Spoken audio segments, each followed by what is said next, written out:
আসসালামু আলাইকুম বন্ধুরা, আপনি যদি ঘরে বসে বিকাশের মাধ্যমে বিদ্যুৎ বিল দিতে চান তাহলে এই ভিডিওটি আপনার জন্য। তো বন্ধুরা, প্রথমত বিকাশ অ্যাপটি ওপেন করবেন। বিকাশ অ্যাপটি ওপেন করার পর আপনার এখানে একটা পিন কোড চাইবে, পিনটা দিয়ে দিবেন। তারপর যদি আপনি বিকাশ বিল বিদ্যুৎ বিল পরিশোধ করেন তাহলে পে বিলের উপর ট্যাপ করবেন। তো পে বিলের উপর ট্যাপ করার পর নিচে একটা অপশন দেখতে পারবেন। আপনি যদি এর আগে বিদ্যুৎ বিল পরিশোধ করে থাকেন তাহলে এরকম আপনার অ্যাকাউন্টের নাম্বারটা দেখাবে। আর যদি আপনি নতুন বিদ্যুৎ বিল পরিশোধ করেন তাহলে বিদ্যুতের উপর যে অপশনটা দেখতে পাচ্ছেন এখানে একটা ট্যাপ করবেন। আপনি যদি প্রিপেড গ্রাহক হয়ে থাকেন তাহলে প্রথমটা সিলেক্ট করবেন, আর আমি যেহেতু পোস্টপেড সেজন্য দ্বিতীয়টা সিলেক্ট করে নেব। তো এখান থেকে এসে আপনি যে মাসে বিদ্যুৎ বিল পরিশোধ করবেন সেই মাসের নামটা এই যে উপরে যে এপ্রিল 2026 দেখতে পাচ্ছেন এখানে দিয়ে দিবেন। এখানে আপনি মে অর্থাৎ যে মাসে বিল পরিশোধ করবেন সেটা দিয়ে দেবেন। তারপর এই যে নিচে SMS অ্যাকাউন্ট নাম্বার দিন, এখানে লেখা আছে যে একটা খালি বক্স আছে, সেই বক্সের উপর আপনি অ্যাকাউন্ট নাম্বারটা দিয়ে দেবেন। এই যে এরকমভাবে আপনি দেখতে পারবেন আপনার কার্ডের উপর একটা নাম্বার আছে। তারপরে যে নিচে অ্যারো বাটন আছে এখানে একটা ট্যাপ করে দেবেন। পরবর্তী যে অপশনটা দেখতে পাচ্ছেন এখানে একটা ট্যাপ করবেন।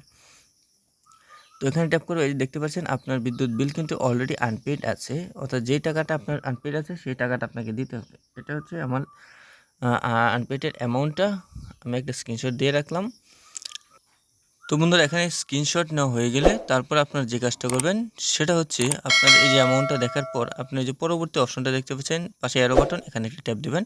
তারপর আপনার বিকাশের যে পিন নাম্বারটা আছে সেই পিন কোডটা দিয়ে আপনার এই যে নিচে একটা অ্যারো বাটন আছে এই অ্যারো বাটনের উপর আবার একটা ট্যাপ করবেন। তারপর এই যে এখানে ট্যাপ করে ধরে রাখবেন, এই যে পে বিল করতে ট্যাপ করতে ধরে রাখুন, এখানে দেখতে পাচ্ছেন এখানে আপনি ট্যাপ করে ধরে রাখবেন, তাহলে এরকম হয়ে যাবে এবং আপনার বিলটি পরিশোধ হয়ে যাবে। বন্ধুরা, আপনার বিলটি পরিশোধ হয়েছে কিনা সেটা চেক করার জন্য আপনি আবার হোম পেজে চলে আসবেন। তো এখান থেকে এসে আপনি বিদ্যুৎ বিলে পুষ্পে ট্যাপ করে আপনি মাসের নামটা সিলেক্ট করে নেবেন। তারপর এই যে নিচে যে বক্সটা দেখতে পাচ্ছেন খালি বক্স, এখানে আপনার ওই যে আপনার বিলের যে নাম্বারটা আছে সেই নাম্বারটা দিয়ে দেবেন। তারপর এই যে নিচে অ্যারো বাটনে ট্যাপ করার সাথে সাথে এরকম আপনার এই যে বিকাশের বারটা উঠতে থাকবে। তারপরে যে দেখতে পাচ্ছেন আপনার বিলটা কিন্তু অলরেডি পেড হয়ে গেছে, পেড দেখতে পাচ্ছেন। তো এভাবে আপনি চাইলে আপনার বিদ্যুৎ বিল পরিশোধ হয়েছে কিনা সব কিছু দেখে চেক করতে পারবেন। তো বন্ধুরা, ভিডিওটি কেমন লাগলো অবশ্যই কমেন্ট বক্সে জানিয়ে দেবেন। আপনি নতুন দর্শক হয়ে থাকলে অবশ্যই চ্যানেলটি সাবস্ক্রাইব করে রাখুন।